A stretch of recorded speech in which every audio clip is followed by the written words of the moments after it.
আজকের এই ভিডিওতে আমাদের সাথে রয়েছে শুভঙ্কর মাহাতো।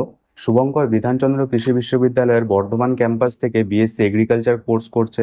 তো 2026 সালে তোমরা যারা যারা বিএসসি এগ্রিকালচার কোর্স করতে চাও, আজকের এই ভিডিওটি দেখার পরে আশা করি কোনো প্রশ্ন থাকবে না, কারণ শুভঙ্করের কাছ থেকে আমরা বিএসসি এগ্রিকালচার এবং হর্টিকালচার কোর্স সম্পর্কে ডিটেলসে জেনে নেব। শুভঙ্কর, তুমি বিএসসি এগ্রিকালচার কোর্সে অ্যাডমিশন নিয়েছো 2025 সালে, মানে কি কি প্রসেসে অ্যাডমিশন নিতে পারবে? সায়েন্স থেকে এইচএস পাস করতে হবে, আর যারা আদার্স বোর্ড থেকে করবে তাদের পাস করতে হবে, আর ভোকেশনাল বোর্ড থেকে যারা এগ্রিকালচার হুম। ডিসিপ্লিন থাকবে তারা এটার জন্য এলিজিবল। আচ্ছা, মানে উচ্চ মাধ্যমিকের সাবজেক্টে তোমার ফিজিক্স, কেমিস্ট্রি, বায়োলজি এবং ইংলিশ থাকতে হবে ওয়েস্ট বেঙ্গল বোর্ড বা হুম। সিবিএসসি বোর্ড বা আইসিএসসি বোর্ড, এবং তোমরা ভোকেশনাল বোর্ড থেকে করতে পারবে। তো তুমি তো ভোকেশনাল বোর্ড থেকে এই কোর্সে অ্যাডমিশন নিয়েছো, তো তোমার এইচএস কোন ইয়ারে ছিল? আমার 2025 সালে আমি এইচএস পাস করেছি। আচ্ছা, ভোকেশনাল বোর্ডের যে কি কি সাবজেক্ট লাগে অ্যাডমিশন হতে, তোমার কি কি সাবজেক্ট ছিল? ভোকেশনাল সাবজেক্ট রয়েছে যেগুলো এসপিপিআর, আচ্ছা। ভিজিজিআর, হুম। জেপিপিই, এই যে সাবজেক্টগুলো রয়েছে এই সাবজেক্টগুলোতে দুটো সাবজেক্ট, মানে এগ্রিকালচার যে দুটো সাবজেক্ট সেগুলোকে দেখানো আচ্ছা, লাগে। ধরো কারো 2025-26 ছাড়াও এইচএস হয়তো আগে ছিল, তাদের তো আইকার এক্সাম দিয়ে বা সিইউটি এক্সাম দিয়ে অ্যাডমিশন নিতে হবে। তাদের আর তোমাদের কি একসাথেই সেশনটা শুরু হয়তো? ওদের একটু কাউন্সিলিং একটু পরে হয়, কিন্তু ক্লাস ক্লাস সবকিছু একসঙ্গে হয় আর কি। মানে ওরা একটু মানে একটু ওরা পরে পরে জয়েন করে, কিন্তু আর কি ওরা সবকিছুটা মেনটেন করে নেয় আর কি, মানে আমাদের সঙ্গে পড়াশোনা। তোমাদের কলেজের টাইমিংটা কি রয়েছে? কলেজের টাইম, অফিসিয়াল টাইম রয়েছে সকাল 7টা থেকে বিকেল 5টা পর্যন্ত। তার মানে তোমাদের সকলকে হোস্টেল প্রোভাইড করা হয়? হ্যাঁ, আমাদের সকলকে সবাই হোস্টেলটা মানে ম্যান্ডেটারি হোস্টেল দেওয়া হয়। তোমাদের এই বিএসসি এগ্রিকালচার আর হর্টিকালচার দুটো কোর্সই তো 4 বছরের কোর্স, সেমিস্টার সিস্টেম, মানে 6 মাস পর পর এক্সাম হয়। এগ্রিকালচারে পড়াশোনার চাপ কেমন, মানে খুব কি কঠিন?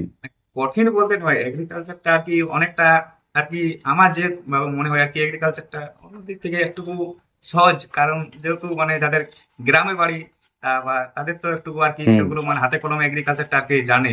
তো অনেক প্র্যাকটিক্যাল ক্লাস তাদের সুবিধা আচ্ছা। হয় তার আগে থেকে যেগুলো জানে, আর সবকিছুটা আর কি একটু আচ্ছা, সহজ। মানে তোমাদের তো পড়াশোনা, হ্যাঁ। হ্যাঁ তোমাদের পড়াশোনা তারপরে তোমাদের এক্সাম দেওয়া সমস্ত কিছুতেই ইংরেজিতেই করতে? হ্যাঁ, ইংলিশে হয় আর কি। তো ইংলিশ জিনিসটা আচ্ছা, নিয়ে ইংলিশ। ঘাবড়ানোর কোনো কারণ নেই, কারণ কিছুদিন এক মাস হুম মতো অসুবিধা হবে, তারপরে ঠিক ঠিক হয়ে যাবে আর কি। হুম হুম কিন্তু স্যারেরা যদি কেউ হুম, প্রথম কারণ প্রথম প্রথম হুম, স্যারেরা যদি কেউ বুঝতে না পারে, তাহলে তার জন্য মানে একটু বাংলাতে বুঝিয়ে দেওয়া হয়, কারণ এটা ওয়েস্ট বেঙ্গল তো, মানে বাংলা স্যারেরা জানে, কিন্তু কেউ বুঝতে না পারলে হ্যাঁ। একবার বাংলায় প্রথম প্রথম, যেহেতু ফার্স্ট সেমিস্টারটা একটু স্যারেরাও জানে তো প্রথম, মানে আর কি ছোট থেকে হুম বাংলা হুম হুম মিডিয়ামে পড়ে এসেছে, ইংলিশে তাদের অসুবিধা হতে পারে, সেই জন্য বাংলায় একটু পড়ানো হয়। আচ্ছা, তোমাদের এই ক্লাসের সাথে সাথে কি প্র্যাকটিক্যাল ক্লাস এবং মাঠে যে নিয়ে যাওয়া হয় সেটা কিরকম ভাবে হয়? হ্যাঁ, ওই জন্যই তো আমাদের সকাল 7টা থেকে যে ক্লাসটা তোমাকে বললাম আর কি, ও সকাল 7টা থেকে হুম 10, 10:30 পর্যন্ত আর কি, মানে যে প্র্যাকটিক্যাল যেগুলো মাঠে যাওয়ার যে কাজগুলো সেগুলো মানে কি আর কি সকাল থেকেই করানো হয়। হুম তারপরে 11:30 থেকে যে থিওরি ক্লাস যেগুলো আছে, মানে হুম। সেগুলো করানো হয়। আচ্ছা, মাঠে মাঠে কি কি করতে হয় তোমাদের? মাঠে আর কি, মাঠে অনেক রকমের কাজ, যেরকম আর কি রাইস ট্রান্সপ্লান্টিং, গাছ ধান লাগানো থেকে শুরু করে, কোদাল হুম কোপানো থেকে শুরু করে, হুম মানে আর কি হুম রাইস ট্রান্সপ্লান্টিং থেকে হারভেস্টিং হারভেস্টিং পর্যন্ত কাজ করতে হয়। হুম। আর এই আমার, আচ্ছা, ওটা কি তোমাদের ক্যাম্পাসেই নাকি না বাইরে না, কোথাও? আমাদের ক্যাম্পাসে জায়গা রয়েছে, সেখানে কাজগুলো করানো হয়। হুম, আর প্র্যাকটিক্যালে এরকম, মানে টেকনিক গুলো শেখানো হ্যাঁ, হয়? আর প্র্যাকটিক্যালে বলতে গেলে আর কি এরকম ল্যাবে যেগুলো মানে আমরা প্ল্যান্ট ডিজিজ যেগুলো রয়েছে, তারপরে অনেক হুম হুম। ক্রপের যেরকম আর কি মানে সিমটম লক্ষণ, যে পোকা আক্রমণ করেছে সেগুলোকে আর কি হাতে কলমে করানো হয়। মানে প্র্যাকটিক্যালটা কিন্তু খুবই সুন্দরভাবে আমাদের এখানে করানো হয়। আচ্ছা আচ্ছা। আর তোমাদের মোহনপুর ক্যাম্পাস তো হচ্ছে মেন ক্যাম্পাস, তো মেন ক্যাম্পাস থেকে যে আদার্স ক্যাম্পাস গুলো রয়েছে তার মধ্যে কি ডিফারেন্স রয়েছে? মানে অনেকে তো ভাববে যে হয়তো মোহনপুর ক্যাম্পাস না পেলে আমি এগ্রিকালচার নেব, হুম। কি বা ইউবিকেবিতে নেব। মেন ক্যাম্পাস আর তোমার আদার্স ক্যাম্পাসের মধ্যে, পেরিফেরাল ক্যাম্পাসের মধ্যে কি ডিফারেন্স রয়েছে তোমার কি মনে হয়? আর যেটা মনে হয় আর কি, আমাদের যারা আমরা যারা মানে এক্সটেন্ডেড ক্যাম্পাসে পড়ি, যেমন ধরে বাঁকুড়া আর বর্ধমান, এই যে দুটো ক্যাম্পাস, এলাকা হচ্ছে এগুলো হুম হচ্ছে দুটো এক্সটেন্ডেড ক্যাম্পাস। সেখানে কিন্তু আমাদের যে হুম মানে মোহনপুর যে সার্টিফিকেট পাবে যে স্টুডেন্টরা, আমরাও যে সার্টিফিকেট পাবো, আমাদের হুম হুম আমাদের কিন্তু কোনো extended campus of college of agriculture ওটা লেখা থাকবে না আর কি। মানে যে সার্টিফিকেট ওরা পাবে, যেটা সার্টিফিকেট থেকে বলি, হুম সার্টিফিকেটে কিন্তু আমাদের মানে হুম বর্ধমান ক্যাম্পাসে যে আমরা পড়ছি এটা কিন্তু উল্লেখ থাকবে না সেখানে। হুম আমরাও একজন বিসিকেবির স্টুডেন্ট হিসাবে গণ্য হবো। আর ডিফারেন্স বলতে আর কি, ওখানে আর কি যে লাইব্রেরি রয়েছে, তারপর আদার্স মানে যেগুলো মানে একটু বড় আর কি, সেগুলো ওখানে হয়। আর আমাদের ক্যাম্পাসে হুম কি হয় বলুন তো, ব্যাপারটা হচ্ছে যেহেতু আমরা কম স্টুডেন্ট, হুম 39 সিট রয়েছে আমাদের বর্ধমান হুম বাঁকুড়াতে, হুম তাহলে আর কি মানে হুম হুম পড়াশোনাটা হুম আর কি ভালো হয়। মানে এগ্রিকালচারে ওখানে দেখবেন হুম 120 জন হুম স্টুডেন্ট রয়েছে, 120 জন একসঙ্গে ক্লাস করছে, হুম সেখানে কিন্তু ফাঁকি মারার অনেক অপশন হুম রয়েছে। আর আমাদের কিন্তু এখানে 39 সিট, হুম সেখানে কিন্তু মানে কম ছেলে হুম আর কি, স্যারেরা ভালো করে পড়াতে পারে, হুম আর কম স্টুডেন্ট হলে একটু পড়াশোনাটা আর কি হুম। ভালো হয়। আর কিন্তু রেজাল্টের দিকে যদি যদি আচ্ছা আপনি আচ্ছা, বলেন, মানে ডিফারেন্স সেরকম কিছু হ্যাঁ, নেই। আর যদি হুম। রেজাল্টের দিকে বলেন, আমাদের এক্সটেন্ডেড ক্যাম্পাস গুলোতে মোহনপুর থেকে বেশি রেজাল্ট করে আর কি রেজাল্টে। আচ্ছা। হ্যাঁ, আচ্ছা আচ্ছা। আর তোমাদের এই যে এই হোস্টেল ফ্যাসিলিটি রয়েছে, এবার হোস্টেলে তোমাদের থাকা খাওয়ার উপরে কিরকম কি চার্জ লাগে? চার্জ বলতে আর কি মানে আমাদের স্টুডেন্টরাই আর কি মেস চালায় আর কি। তো যে মাসে যেরকম বিল হচ্ছে, স্টুডেন্টের হ্যাঁ, মেস চালায়? স্টুডেন্টরাই মেস চালায়। তাদের স্টুডেন্টরাই মেস হুম চালায়, তো আর কি অ্যাপ্রক্স ধরে রাখুন যে কোনো মাসে আর কি 2200-2300 টাকার উপরে উঠবে না। এটা মেস বিলের যেটা মানে রুল আছে, সেখানে কিন্তু মানে স্যারেরা বলে দিয়েছে যে 2300 টাকার উপরে বিল করা যাবে না। আর তোমাদের তো থাকার জন্য আর যে তোমাদের হোস্টেল ফিস, যে ডে স্কলার এবং হোস্টেলারের মধ্যে যে ব্যাপারটি রয়েছে, তো সেখানে যে অ্যাডমিশনের সময় তুমি অ্যাডমিশন নিয়ে নিচ্ছ এবং প্রত্যেক সেমিস্টারে ফিস পেমেন্ট করছো, তার বাইরে তো আর কিছু টাকা তোমাদের পে করতে হয় না? না, প্রথমে যে হোস্টেলার, আর হোস্টেলার থাকার কোনো পয়সা লাগে না, ওটা আর কি যেটা সেমিস্টার ফি দিই সেখান থেকে হুম আমাদের ইনক্লুড থাকে আর কি। আর শুধু মেস বিলটা লাগে হুম হুম। মাসে, আর সেরকম এক্সট্রা খরচ বলতে সেরকম কিছুই নেই। আর তোমাদের এই কোর্স ফিসটা কিরকম স্ট্রাকচার রয়েছে, যে ফার্স্ট ইয়ারে ভর্তি হওয়ার সময় হোস্টেলার এবং ডে স্কলারের একটা রয়েছে, হ্যাঁ, হ্যাঁ। তো এছাড়াও যে second semester, third semester, fourth semester এরকম ভাবে যে চলতে থাকবে, তো সেগুলোতে কিরকম কি ফিস স্ট্রাকচার রয়েছে? রেস্ট্রিকশন বলতে যখন আমাদের এডমিশন না হয়, আমাদের আমাদের বছর আর হুম কি 26,000 টাকা যারা হোস্টেলার হুম তাদের জন্য 26,000 টাকা ওখানে পে করতে হয়। আর যারা ডে স্কলার হুম তারা মেবি 21,000 টাকা আর কি পেমেন্ট করতে হয় ওখানে। হুম। সেমিস্টার ফি আচ্ছা মানে আর কি সেমিস্টার ফি সেখানে রয়েছে 12,800 টাকা, আর অ্যাডমিশন ফি 10,000 করে, হুম আর 3,000 টাকা হোস্টেল ডিপোজিট ভাবে লাগে। আর সেমিস্টার ফি আচ্ছা। শুধু আর কি 6 মাস পর পর নেওয়া হয় ওটা। কি কি স্কলারশিপ পাওয়া যায়? মানে সরকারি স্কলারশিপ সেগুলো কিন্তু সব পাওয়া যায়, তাছাড়াও যারা মানে প্রাইভেট স্কলারশিপ অ্যাপ্লাই করে তারাও কিন্তু এখানে পায়। আচ্ছা, স্বামী বিবেকানন্দ স্কলারশিপ তো অনেকটাই টাকা দেয়, হ্যাঁ, স্টুডেন্টদের অনেক হেল্প হ্যাঁ। হয়, তো স্বামী বিবেকানন্দ স্কলারশিপে তোমাদের কত টাকা পাওয়া যায় পার ইয়ার? আমাদের পার ইয়ারে 18,000 টাকা আর কি পাওয়া যায়। 18,000 হ্যাঁ, টাকা দেওয়া হয়? আচ্ছা আচ্ছা। আর তোমাদের এই যে এই কোর্সে যারা অ্যাডমিশন নেবে, তো তুমি বললে যে বিএসসি এগ্রিকালচার এবং হর্টিকালচার দুটো কোর্স রয়েছে, তো এই কোর্সে অ্যাডমিশন নেওয়ার জন্য যারা উচ্চ মাধ্যমিকের মার্কসের বেসিসে অ্যাডমিশন নেবে, তো অনেকেরই যেটা মেন বিষয়, অনেকে হয়তো এই ভিডিওটা এই জন্যই দেখছে যে কাট অফ, কোন কাট অফে কেমন কি অ্যাডমিশন হয়, সেটা নিয়ে এবার আলোচনা করব। যে কারা কারা অ্যাপ্লাই করতে পারবে, অনেকেরই মার্কস কম রয়েছে, অনেকে সিইউটি এক্সাম দেয়নি, বা অনেকে ডিরেক্ট অ্যাডমিশন নিতে চায়, তো কাট অফটা কিরকম যায়? কাট আপ আর কি মেনলি এটা ইয়ার ওয়াইজ ডিপেন্ড করে, যেরকম ইয়ারে যেরকম কাট আপ হয়। হুম। তো আর কাট আপ অনেক কিছুর উপর। আচ্ছা, তোমাদেরটাই বলো যে গত বছরে কেমন গিয়েছিল? গত বছরে আর কি, যেমন আমি যদি জেনারেল থেকে বলি, তাহলে ফার্স্ট কাউন্সিলিং আর কি হুম। 85 মতন কাট আপ গিয়েছিল। আর সেখানে ফার্স্ট কাউন্সিলিং এর আচ্ছা, পরও তুমি তো জেনারেল ক্যাটাগরি থেকে অ্যাডমিশন নিয়েছো। আমি কিন্তু জেনারেল ক্যাটাগরি থেকে অ্যাডমিশন নিয়েছি, কিন্তু আমি কাস্টে ওবিসি হুম। বি। আচ্ছা, কিন্তু তুমি অ্যাডমিশনটা কিসে থেকে পেয়েছো, ওবিসি থেকে নাকি আমি জেনারেল জেনারেল থেকে? থেকে অ্যাডমিশন নিয়েছি। জেনারেল থেকে অ্যাডমিশন নিয়েছো।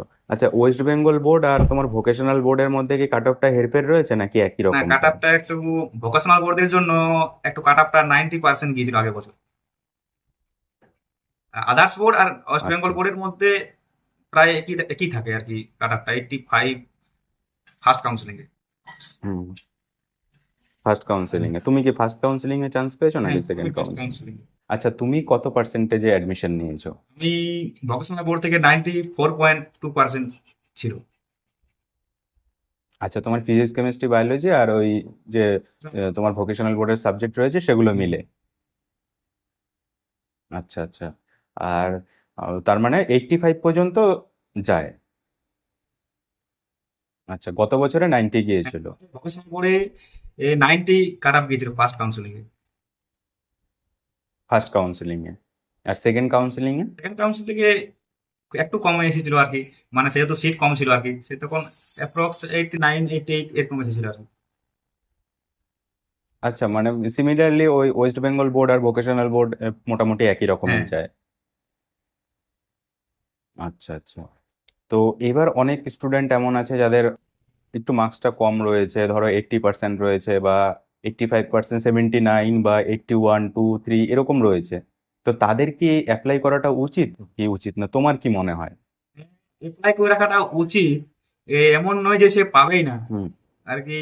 ওর হুম অ্যাপ্লাই করে রাখাটা বেটার হবে না, মানে আর কি ইয়ার ওয়াইজ এটা তো ভেরি করে আর কি, যেমন যেভাবে ফর্ম ফিল আপ মানে ছেলেরা করে, ছেলে মেয়েরা, তো সেভাবে ডিপেন্ড করে যে আর কি হুম। কত কাট আপ আসবে, এটা ইয়ার ওয়াইজ কিন্তু ভেরি করে। আচ্ছা, যেহেতু কাট অফটা ইয়ার ওয়াইজ ভেরি করে, তাই সকলকেই মানে অ্যাপ্লাই করাটা উচিত, যে কোন বছরে কেমন যাচ্ছে, কোন ক্যাটাগরির জন্য, হুম কোন কাস্টের জন্য কেমন হুম যাচ্ছে, সেটা কিন্তু প্রিভিয়াস ইয়ার না হুম দেখে প্রত্যেককেই উচিত যে অ্যাপ্লাই হুম করাটা, যাদের ইচ্ছে আছে যে কোর্স করার বা অ্যাডমিশন হুম। হওয়ার। তো তোমাদের এই ক্যাম্পাসে, কলেজে কি কালচারাল কোনো প্রোগ্রাম হয়, বা কোনো ট্যুর বা কোনো কিছু? কালচারাল প্রোগ্রাম বলতে যেটা ফ্রেশার্স ওয়েলকাম দেওয়া হয়, সেখানটা কিন্তু হুম আমাদের একটা বড় প্রোগ্রাম হুম কলেজের। তাছাড়াও কালচারাল প্রোগ্রাম, হুম নৈবেদ্য রয়েছে, বা অনেক রকমের প্রোগ্রাম হুম আমাদের কলেজে করানো হয় আর কালচারাল প্রোগ্রাম। আর ইন্টারিয়ার খেলানো হয়, ক্রিকেট মানে বিবেক আবাসে আবাসে খেলানো হয়, বিবেক আবাস, বিধান আবাস, আবাসে আবাসে খেলানো হয় আর কি। মানে খেলা, ক্রিকেট খেলা, ফুটবল খেলা, ভলিবল, তারপরে ব্যাডমিন্টন, সবকিছু খেলা হয় প্রতি বছরই আর কি। একটা হুম এডুকেশন ট্যুর হয়, সেখানে কিন্তু ফার্স্ট ইয়ার থেকে শুরু হুম করে ফোর্থ ইয়ার পর্যন্ত সবাই আর কি ওই ট্যুরে যায়, হুম। Education tour. আচ্ছা, সেটা কোথায় কোথায় নিয়ে যাওয়া হয়? আর কি শারীরিক মানে যেগুলো মানে যারা এগ্রিকালচার মানে রিসার্চ ইনস্টিটিউট, হর্টিকালচার রিসার্চ হুম ইনস্টিটিউট, এগুলোতে হর্টিকালচার, এগ্রিকালচার, হুম যেগুলো রিসার্চ ইনস্টিটিউট বা সেরকম একটা ভালো ইউনিভার্সিটি বা সেরকম একটা ভালো জায়গায়, যারা ওটা হুম। স্যারেদের উপর ডিপেন্ড করে যে কোথায় নিয়ে যাবে আর কি, যে কোন পদ্ধতিটা নিয়ে যাবে। তো আমাদের এখনো যাওয়া হয়নি, সেজন্য আমার আচ্ছা ওই আচ্ছা অভিজ্ঞতাটা নেই, কিন্তু এই আচ্ছা এরপরে আচ্ছা যাওয়া হবে আচ্ছা আর কি। আচ্ছা, এরপরে যাওয়া হবে। আচ্ছা, তাহলে এবার আমরা বিএসসি এগ্রিকালচার অ্যান্ড হর্টিকালচার দুটো কোর্স জানলাম। তো এই দুটো কোর্সের মধ্যে মেইনলি ডিফারেন্সটা কি, তোমার কি মনে হয়? মেনলি ডিফারেন্স বলতে সেরকম কিছু নাই, দুটোই কিন্তু দুটোই ভালো সাবজেক্ট। হর্টিকালচারে আর আর আর আর কি মেনলি হর্টিকালচার যেগুলো ক্রপস, যেমন ধরুন স্পাইসিস, ফ্রুট, ফ্লাওয়ার, যে হুম এই যে ক্রপ হুম গুলো রয়েছে, সেই ক্রপ গুলোতে আর কি একটু হুম। মানে গুরুত্ব দিয়ে পড়ানো হয়। আর এগ্রিকালচারে সব সাবজেক্টই ইনক্লুড থাকে, দুটো সাবজেক্টই ভালো আর কি। আচ্ছা আচ্ছা, মানে কেউ যদি ইন্টারেস্ট থাকে কারো যে আমি হর্টিকালচার কোর্স করব, সে করতে পারে। আচ্ছা, এই ফিউচার স্কোপ কি রয়েছে তোমাদের এগ্রিকালচার অ্যান্ড হর্টিকালচারের? ফিউচার স্কোপ হচ্ছে আর কি, যেমন এই যে ধরুন এডিএ রয়েছে, assistant director of agriculture, horticulture রয়েছে assistant director of hmm horticulture, এগুলো আর কি একটা বড় স্কোপ হুম আমাদের বলতে পারেন। তাছাড়াও আর কি ব্লকে ব্লকে যেরকম হুম। রয়েছে কৃষি প্রযুক্তি সহায়ক সহায়ক, এরকম পোস্টগুলোতে আর কি অ্যাপ্লাই করা যায়, যেটা কিন্তু অন্য কেউ আর কি করতে পারবে না। আচ্ছা, তোমাদের তো ব্যাংকিং সেক্টরও হ্যাঁ, একটা সুযোগ রয়েছে। ব্যাংকিং সেক্টরে যেমন একটা বড় স্কোপ রয়েছে, যেটা হচ্ছে এগ্রিকালচার ফিল্ড অফিসার। আচ্ছা, তো তোমাদের এই কোর্স কমপ্লিট করার পরে কি তোমাদের ডিরেক্ট প্লেসমেন্টের সুযোগ সুবিধা রয়েছে কোথাও প্রাইভেট সেক্টরে? হ্যাঁ, প্রাইভেট সেক্টরে আমাদের বিসিকেবির জন্য একটু ভালো রয়েছে, কারণ অনেক ফার্টিলাইজার কোম্পানি আমাদের হুম এখানে আসে আর কি, প্রতিটা বছর আর কি আসে হুম এখান থেকে ফার্টিলাইজার কোম্পানি। আমি কিছুদিন আগে একটা ফার্টিলাইজার কোম্পানি আমাদের ক্যাম্পাস এসেছিল, তারা কিন্তু নিয়ে নেয় আর কি আমাদের হুম। এগ্রিকালচার স্টুডেন্টকে। তো তোমাদের এই কোর্স কমপ্লিট করার পরে বিএসসি এগ্রিকালচারের, যে তুমি ফ্রেশার্স হিসেবে কত স্যালারি এক্সপেক্ট করতে পারো? স্যালারি আর কি, যেটা আর কি মানে এডিএ যে অ্যাসিস্ট্যান্ট ডিরেক্টর অফ এগ্রিকালচার যেটাতে দেয়, ওটা অ্যাপ্রক্স 85 সামথিং থেকে শুরু করে স্টার্টিং থাকে। আর এরকম প্রাইভেট সেক্টরে আচ্ছা, 30K অ্যাপ্রক্স। 30 থেকে 35-এর মধ্যে থাকে, মানে স্টার্টিং এ। আচ্ছা আচ্ছা। তো তোমার কি মতামত থাকবে এই বিএসসি এগ্রিকালচার কোর্স সম্পর্কে, যারা ফ্রেশার্স ক্যান্ডিডেট রয়েছে, যারা বিএসসি এগ্রিকালচার বা হর্টিকালচার কোর্স করতে চায়? তুমি কি বলতে চাও? আমি এটাই বলতে চাই, যারা এটার জন্য ফর্ম ফিল আপ করার জন্য এলিজিবল, তারা যেমন সবাই অ্যাপ্লাই করে। হুম আর হুম এগ্রিকালচারটা একটা ইউনিক, হর্টিকালচারটা একটা ইউনিক সাবজেক্ট, যেটা আমাদের ওয়েস্ট বেঙ্গলে খুব কম জায়গায় পড়ানো হয়, তাই এটা একটা ইউনিক হুম। বলতে পারেন। আর উম, কি বলবো মানে আর কি, যারা এগ্রিকালচার নিয়ে ক্যারিয়ার বানাতে চায় তাদের জন্য একটা বেস্ট এগ্রিকালচার কলেজ বিসিকেবি। তো অনেক অনেক ধন্যবাদ শুভঙ্কর থ্যাংক ইউ। তোমাকে, তোমার সময় বের করার জন্য। তো চলো আজকের ভিডিওটা এখানেই শেষ করছি। তোমাদের যদি কোনো প্রশ্ন থাকে তাহলে অবশ্যই কমেন্টে জানাবে। তো দেখা হচ্ছে একটা নতুন ভিডিওতে। Thank you. Thank you.